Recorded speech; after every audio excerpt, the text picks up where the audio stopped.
There's 18 places you can sleep at while living inside of your car. So I've been living in this Honda Element for the past 6 years, and in that time I've slept in a bunch of crazy weird places. Some of these are free, some of these are not, and they all have their pros and cons, so I'm just going to share all of that in this video. And if you want to see how I live inside of this Honda Element, be sure to check out my tour video at the end of this one. Before we get into the places, I want to share just kind of like the essential rules of sleeping while living in your car. The first one is you want to make sure that you're safe. If you don't feel safe, you're not going to sleep well, first of all. It's just better to find a spot that you feel safe at. So like sketchy neighborhoods, or like if you're in a downtown area of a city and you don't feel safe, it's better to drive to another spot, whether that spot's 15, 20, 40 minutes away, because you're just going to sleep much better and you're going to feel more comfortable. So finding a place that is safe is key number one. Another thing you want to be aware of is you want to pack it in and pack it out, which is a phrase that they use in the hiker community. So anything you bring with you to your sleep spot, you want to make sure you take it away. So that means don't leave trash places, don't leave like urine bottles places, because yeah, that's how spots that are good to sleep at get banned, is because people leave a bunch of trash and stuff. So make sure whatever you take with you to the sleep spot, you take away with you. So you don't want to leave any trash. You want to leave the place better than the way you found it. Other essentials, you want to stay stealthy. So especially if you're sleeping in like a residential neighborhood or like a parking lot or something, you don't want people to really know that you're sleeping inside of your vehicle. So you can do that by having tinted windows. You can have Reflectix tape to block the windows, and you don't want to make like a bunch of noise and like bump loud music and like pop out the back of your car and then like start cooking in the same spot that you're going to sleep at. So staying stealthy is a key thing to being able to sleep inside of your vehicle. You also want to have like a rotation of spots. So you don't want to go to one spot and continue to go that spot over and over and over again, because people are going to start to notice you there. So like where I'm at, I have like 6, 7 spots that I know, and I can just kind of rotate them throughout the week. And they're usually based on what I have to do the next day. So if I'm having to do a job at a yoga studio, I'm going to park next to that yoga studio. Or if I'm doing a dance event, I'm going to sleep near that dance event. But I have those spots saved in my Google Maps. So whenever I'm ready to sleep, just pop it into Google Maps and boom, I'm there. I think whenever I stop living inside of my car, I don't know when that's going to be, but whenever I do, I'm going to share all of those spots eventually, my Google Maps list, and that's going to be super cool for all of you. So make sure you subscribe, so then whenever I do release that list, you'll be able to get it. So you want to come late and leave early. Let's say, for instance, you're sleeping in like a residential neighborhood. You don't want to roll up at like 6 p.m. and then hang out there all the way until 8 a.m. when you wake up the next morning. So what I'll usually do is I'll hang out somewhere nearby. Maybe it's like a grocery store parking lot or like a gas station parking lot. And then when I'm ready to go to bed, let's say it's like 9 p.m., I'll drive to my sleep spot in a residential area. I'll fall asleep. I usually get up pretty early, like 6 a.m. And at 6 a.m., I'll just take off and drive to the gym or whatever I'm going to do for that day. And the people never really notice that I'm there in the first place. So come late, leave early. So the last thing in the essentials of sleeping inside of your car is you want to be somewhere near a bathroom. So inevitably at night, in the middle of the night, you're going to have to use the restroom. It's easy enough for me to use like a pee bottle if I have to pee, but if I have to use the restroom for anything else, you want to be parked near like a gas station or a 24-hour gym, because at some point throughout your living in a car journey, that's going to happen to you. So you got to be aware of that. So if it does happen, you're able to just drive, go. Sometimes you can park next to gas stations, you can park next to parks with open bathrooms, you can park next to grocery stores, something like that where they have 24-hour bathrooms. With those living in your car rules out of the way, we can now get into the places to sleep. So Walmarts are good locations to sleep at. Most Walmarts are totally okay if you sleep there for a night. Issues arise when you start to stay there for multiple days in a row. If you don't see any signs, it's usually okay. If you want to be sure, you can usually just walk in and ask the manager, like, hey, I'm traveling, I need a place to sleep, can I sleep here for the night? And they'll usually say yes. Number two, 24-hour gyms. So like a 24-hour fitness, a Planet Fitness, any 24-hour gyms are great because you have access to the restroom if you need it, you have access to the gym if you need it, you have access to showers, and then also you have a place to sleep. So that's really cool. Hotel parking lots are a nice place to sleep because they're relatively safe. Sometimes they have security. A lot of the like fancier hotels will have you have like a sticker with your license plate. So you have to be careful about that. So if you drive around the hotel parking lot, you can see if everyone's got like a little place card or a sticker. And that's usually, if they do, that usually means you can't sleep there. But hotels are nice because there's always like a rotation of cars. It's never the same car. So you can probably get away with being real stealthy at a hotel. My favorites is just simply like city streets. Like I said earlier, you come in late, you leave early. And I usually feel like they're mostly safe.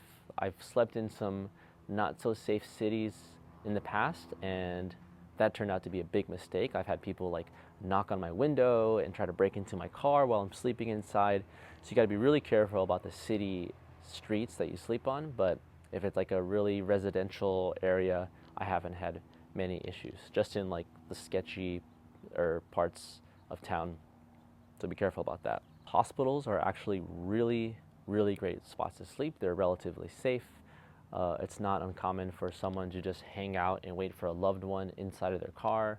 It's not uncommon for people to be sleeping inside of the hospital parking lots. So yeah, that's always a good option, is to check out your local hospital. And a lot of times they have free parking, which is great too. But again, you don't want to stay there for multiple days in a row because that's when you can get into some trouble. Campgrounds. Campgrounds are super nice because they have a bunch of facilities, and if you want to spread out a little bit, you can, and you can like open up and do all the things you would do when you're camping. So yeah, if you need a little break, you got a little extra cash, campgrounds are great. There's a local campground near me which is like $20 a night, and I go there frequently when I'm staying inside of my Honda Element, just so I can get out, I can cook, I can have access to showers and all that stuff. So campgrounds are great.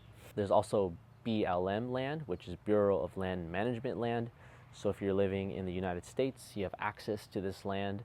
You can look up iOverlander, or you can look up BLM land maps, and you can stay at BLM land for up to 7 days. And some of the places I've stayed at in BLM land is like amazing, beautiful camp spots. Sometimes they have fire pits, and it's super awesome. I've never stayed for multiple days in a row at a BLM campsite, but I know people do, and you totally can. Sometimes BLM land can be hard to access, so you want to make sure you look at the maps. You want to look up trail reports on iOverlander to see if you need like a more off-road capable vehicle to get to the campsite that you like. But BLM camping, especially when I'm traveling, is one of my favorite places to sleep at. Relatively safe, you got a bunch of space. So BLM land is a true gem when you're living inside of your car. Rest stops are a great option, especially if you're doing a lot of like road tripping. I've never had an issue sleeping at a rest stop, especially if it's just a quick 8-hour fall asleep, wake up and go. And they're nice because you're right next to the highway. So you can just wake up and then head to your destination if you're traveling.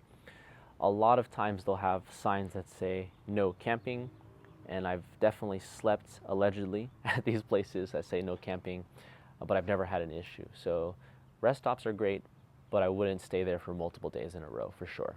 There are some stores which are known to kind of host people who travel. One of them is Cracker Barrels or Texas Roadhouse. So a lot of people go there while they're traveling and they park their RVs there. And it's just known to be a spot that you can sleep at, especially if you're traveling near a big city. So Cracker Barrel and Texas Roadhouse is a great place to sleep. Industrial parking lots. So if you think like places that are really busy in the morning where they like have a lot of like trucks or like business parking lots, usually pretty empty in the evening, which means you kind of have full reign of the place. Sometimes they'll have security guards, and if they do, I'd probably avoid that, but most of the industrial parks are just empty at night. So that's a nice place to sleep, and you have kind of the whole area to yourself. But you just want to make sure you leave early in the morning there, because people arrive early and they're arriving to work, and that's when you'll run into issues with being stealthy there. So this is an interesting one. I've never tried it because my car is a little bit older, but if you have a newer car, you can sleep at a car dealership. So like if you've got a new Ford, you can sleep near the street on a Ford parking lot or near the parking lot, and you'll just kind of blend in with all the other cars. So that's an option there, and I'm sure they also have like older cars that are there for repairs all the time. So you can try parking at a car dealership. I've never tried it. If you try it, let me know how it goes down in the comments below. Parking garages are nice because you pay to park, so you're allowed to be there. They're relatively safe because they'll have like gates to block people from coming in. The only thing about parking garages is that they're kind of noisy, and they can be kind of like stuffy, especially if they're like enclosed, which means it can be really hot. A lot of times you can find parking garages and park like on the 7th floor of a parking garage, and there won't be much traffic coming through. So that's something I've done before in like big cities. I just paid for parking, especially when it's really hard to find parking. You just pay for a parking garage and you're good to go. You know, they can range in prices depending on where you're at, but yeah, that's a good option, especially if it's late at night and you're having trouble finding parking. Check out parking garages. Casinos are great. I live in Southern California, and there's a lot of like Native American casinos which you can park at, and casinos are always trying to draw and attract people inside of the building so they can spend money. So they usually don't have issues with people parking in their parking lots. You can always ask the casino manager or some sort of security at the casino if it's okay to park there, and usually the answer is yes. Churches are usually pretty open to people sleeping inside of their vehicle, especially if it's just like a one night sort of thing. You can walk in and talk to the pastor, the minister, whatever, and ask them if you can park in their parking lot. And they usually have big open parking lots that are relatively unused except on Sundays and other days when they have services. So check out churches. You can also rent a parking spot. So if you're someone like me who kind of dwells in the same area all the time, you can rent a parking spot. You can look at Facebook Marketplace. I know there's apps, I'll leave it down below. I can't think of it right now, but there's applications where people can rent like garage space or parking lot space. So if you're kind of in the same area all the time, that might be a good option, so that you know you just have a dedicated place to sleep. And when you rent a parking spot, you also might have access to water, maybe you have access to a bathroom or access to power. So I've seen people do that in big cities like New York, and they'll just park their RV in a certain spot and they'll just live in their RV and walk to everywhere else they need to go. So renting a parking spot can be a really great option for you if you're a stationary car dweller. A lot of really big cities that have a lot of unhoused people will have safe parking spots, and it's just an area where people who are living in their car can go and park safely.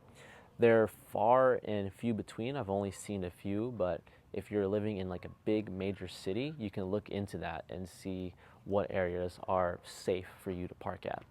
Believe it or not, police stations are actually a really great spot to sleep at, especially if you're just like traveling through a city. You can walk in and be like, hey, I'm traveling, I'm really tired, I just need a place to sleep, and usually it'll be okay. It's going to be safe because you're at a police station. It's unlikely that something is going to happen there. So that's always an option for you to check out, is to sleep at a police station. So that's 18 spots that you can sleep at while living inside of your car. I hope that's very helpful information for you all. If you want to see how I live inside of this Honda Element, you can check out my tour video here. And I also do like a bunch of other like adventure videos, so you can see me camping at BLM land, at campsites, and all that stuff. So if you want to check those out, please check them out. Make sure to subscribe if you found this informative, and we'll see you in the next one. Peace.